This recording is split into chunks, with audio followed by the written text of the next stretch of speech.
বাঙালির ডেজার্ট হিসেবে যদি দইয়ের কথা আসে তাহলে দইয়ের সঙ্গে কিন্তু আর কিছু তুলনা হয় না। আসসালামু আলাইকুম, আমি কাউসারা নূপুর।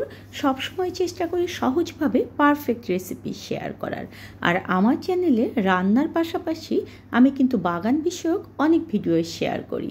আর তাই অবশ্যই কিন্তু যারা নতুন দর্শক আমার চ্যানেলে একবার হলেও আমার চ্যানেলটা ঘুরে আসবেন। আর আজকে শেয়ার করব কিভাবে বিখ্যাত সর দই ঘরে তৈরি করতে হবে। যারা কখনোই দই তৈরি করেননি তারাও আজকের ভিডিওর যে টিপসগুলো দিয়েছি সেই টিপসগুলো যদি মেনে দই তৈরি করেন তাহলে দেখবেন যে আপনার দইটাও হবে পারফেক্ট।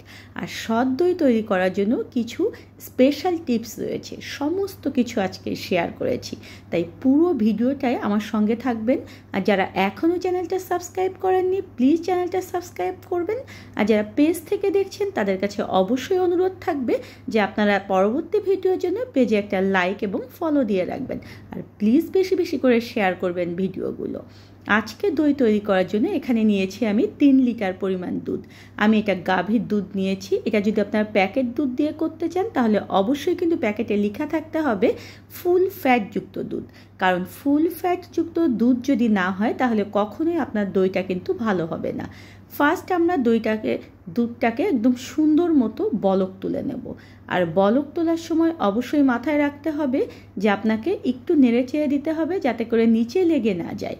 ফার্স্ট দেখুন যে আমরা এই দুধটাকে 4 থেকে 5 মিনিট ধরে ভালো মতো জাল করে নেব।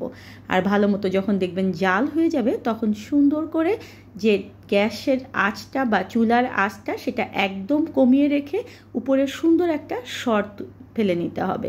আর সেই সরটাকে এভাবে করে তুলে নিতে হবে স্ট্রেনার দিয়ে। এবং এভাবে অল্প আঁচে আমরা এই 3 লিটার দুধকে 2 লিটার পরিমাণ দুধ করে নেব। আর যখনই দেখবেন যে ভারী একটা সর পড়বে তখনই কিন্তু আপনারা সরটাকে তুলে নেবেন। এই যে আমরা সর তুলে নিচ্ছি এই সরটা দিয়েই কিন্তু আমাদের সর দই হবে। তাই অবশ্যই কিন্তু সুন্দর মতো সরগুলোকে তুলে নিতে হবে।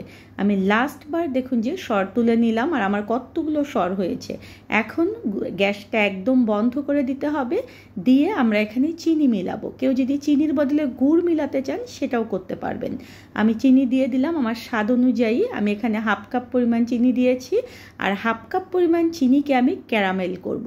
কারণ দোকানে যে সর দই রয়েছে এটা সুন্দর একটা লাল কালার হয়। আর তাই সেই সর দইটার কালার নিয়ে আসার জন্য ক্যারামেল করতে হবে। আর আমি দুধ জাল করার সময় এখানে কিছুটা দুধ তুলে রেখে ঠান্ডা করেছিলাম, সেখানে 1 কাপ পরিমাণ আমি দিয়ে দিয়েছি হচ্ছে গুঁড়ো দুধ। সেটাকে আমি মিলিয়ে নিয়েছি। আর এদিকে দেখুন যে অল্প আঁচে আমি ক্যারামেল তৈরি করছি। ক্যারামেল তৈরি করার সময় অবশ্যই সাবধান থাকতে হবে। 1 কাপ পরিমাণ টক দই আমি ছাঁকনায় 1 ঘন্টা আগে এভাবে করে রেখে দিয়েছি যাতে করে টক দইয়ের বাড়তি পানিটা বের হয়ে যায়। এটা অবশ্যই করতে হবে, তাহলে দেখবেন যে আপনার দইটা ভাঙার পরও অনেকক্ষণ পর্যন্ত দইয়ে কিন্তু কোনো রকম পানি বের হবে না।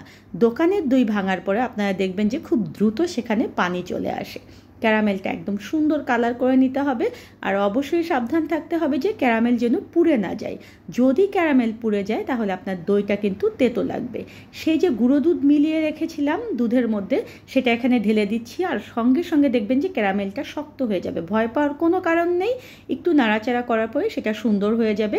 আর সেই ক্যারামেল মিশ্রিত দুধটা আমি পুরো দুধের মধ্যে ঢেলে দিয়েছি। দিয়ে একটু নেড়েচেড়ে নিতে হবে হালকা পরিমাণ, খুব বেশি না। আর নেওয়ার পরে গ্যাসের ফ্লেমটা বন্ধ করে দিয়ে আমাদেরকে দুধটা কিন্তু একটু নেড়েচেড়ে ঠান্ডা করতে হবে। কতক্ষণ ঠান্ডা করব এটা হচ্ছে সবচেয়ে বড় একটা বিষয়।